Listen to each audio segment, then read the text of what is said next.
Now, it is no secret that wealth inequality has only gotten worse in recent decades.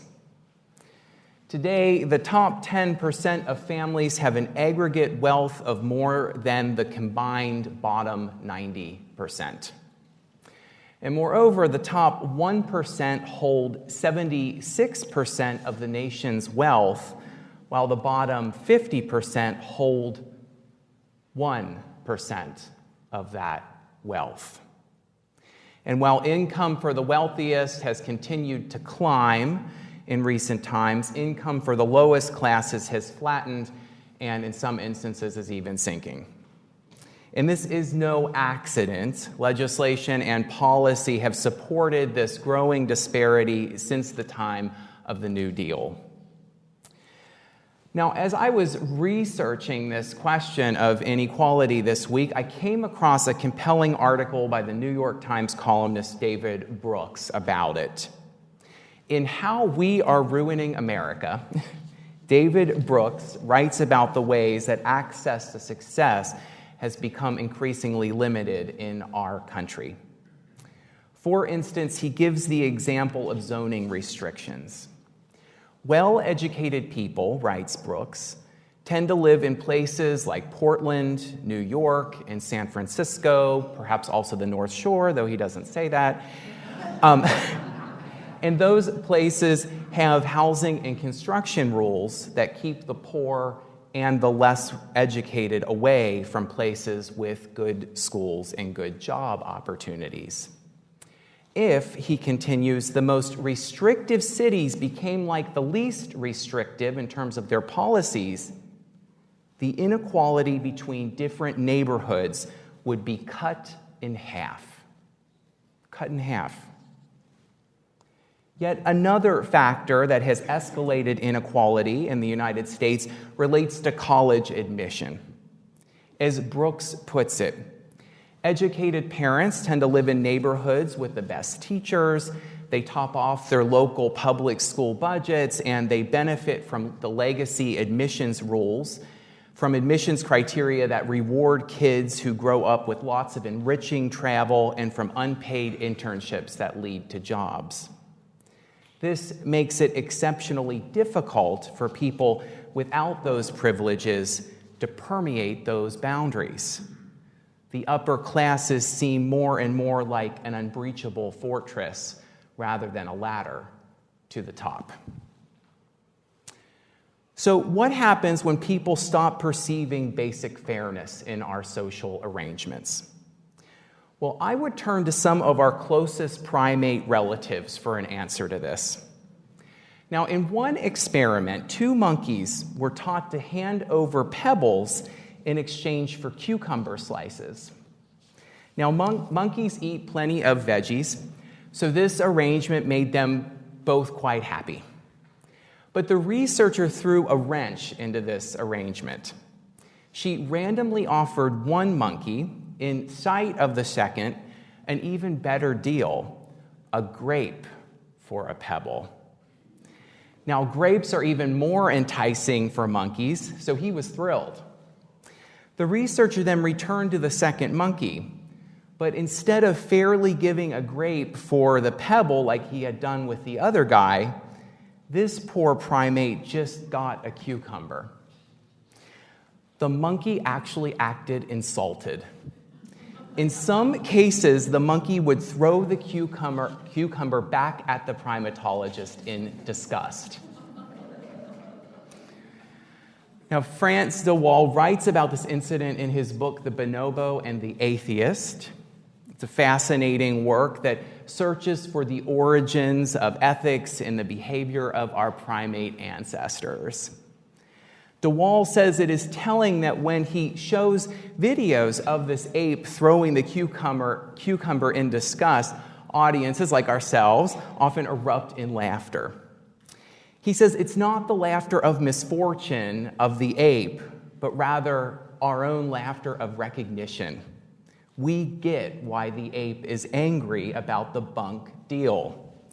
Our notions of fairness, he writes, have a deep, if not biological, depth. to them. And indeed, research like this has been repeated with human beings to similar effect. Of course, in the instance of human beings, it's going to be money and not grapes that's used. But in one example of an experiment like this, a person is given a sum of money, say $100. She is then asked to split the sum in any way that she likes with a stranger. The trick is that if this unknown person, if the stranger accepts, then both of the subjects walk away with those sums. But if the stranger rejects the sum, neither get anything. Most of the subjects, probably unsurprisingly, split the sum unequally. The person making the decision about the funds often gives him or herself the bigger pile. But what is interesting is that in many of these examples, the second person rejects the unequal split, forfeiting the money for both parties. Now, economists have puzzled over this behavior because on the surface it seems illogical. If I can walk away with even $10, even if my partner walks away with $90, it's in my benefit to accept the deal rather than to get nothing. But often that is not what happens, and people reject the $10 for the ability to also reject the bunk arrangement. One way to read the results of these experiments is that there's something in humanity that snubs perceptions of unfairness. And when arrangements become so unequal that they seem unfair, people begin to behave chaotically and unpredictably. They may or may not be willing to accept the leftover cucumbers.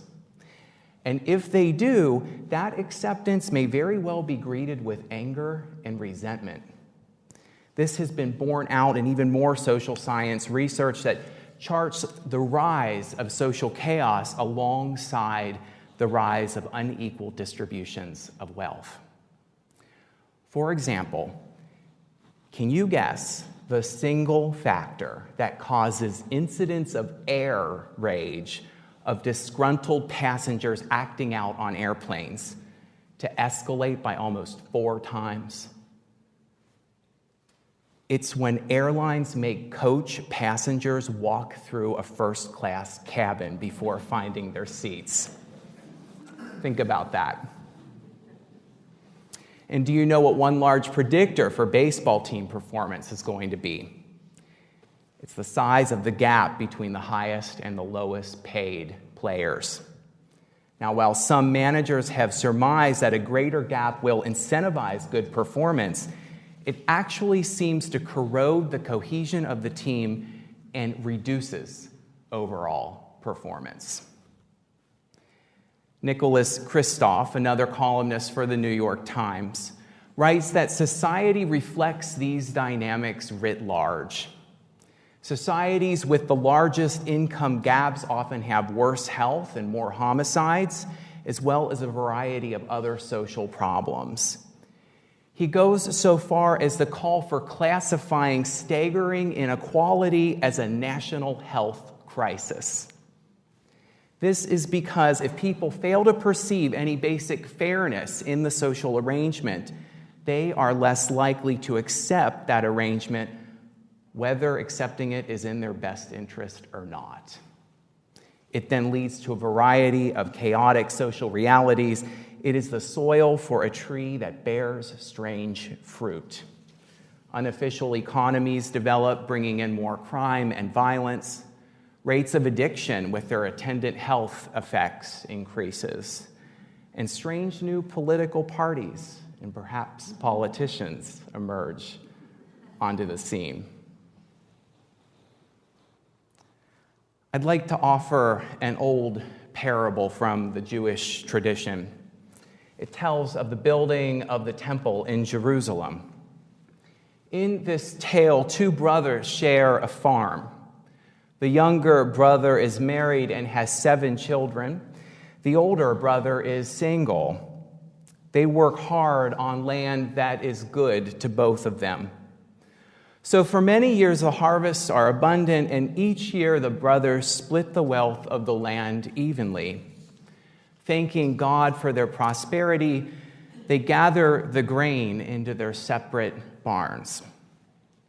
After one harvest time, the older brother, the single brother, thinks to himself, "It is not right that we should divide the grain evenly. My brother has many mouths to feed, and he needs more. I have only myself to look after. I can certainly get by with less."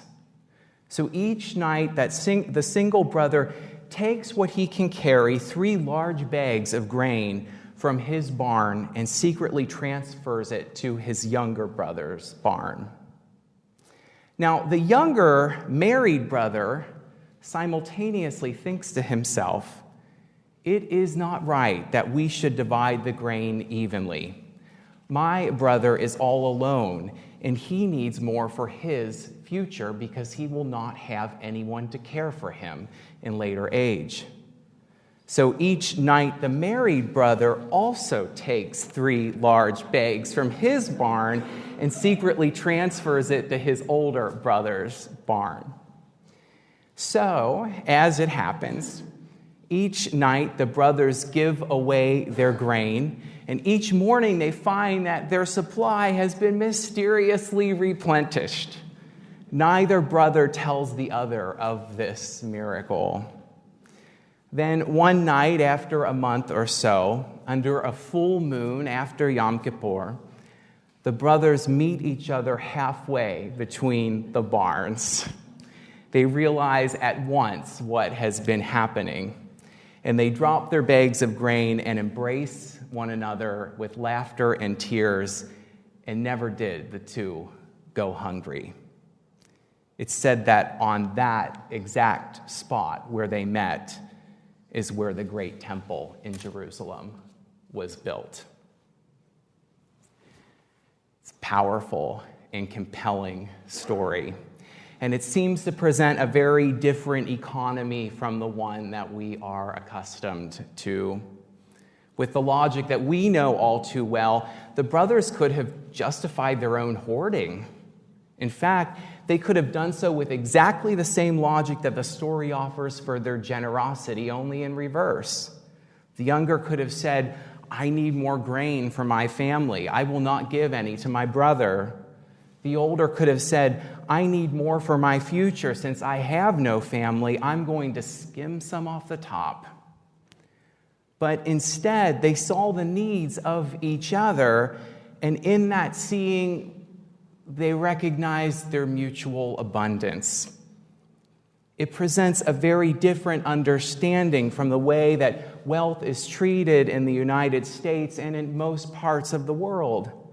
I would suggest that it is an ethical logic that emerges from our deepest religious traditions, but doesn't necessarily square with the way that we think about the economy. Rather than creating abundance through the enforced scarcity of others, this story offers a glimpse into a different way of being in the world. It suggests that our abundance is bound up with one another, and that the miracle of all of us giving is an increased bounty for all. Now, I like to think that I'm not naive. I know that the charts and the trends say that we are going in the opposite direction of that story, if anything. But perhaps that's exactly why we need religion as a corrective, to show us the world as it could be rather than the world simply as it is.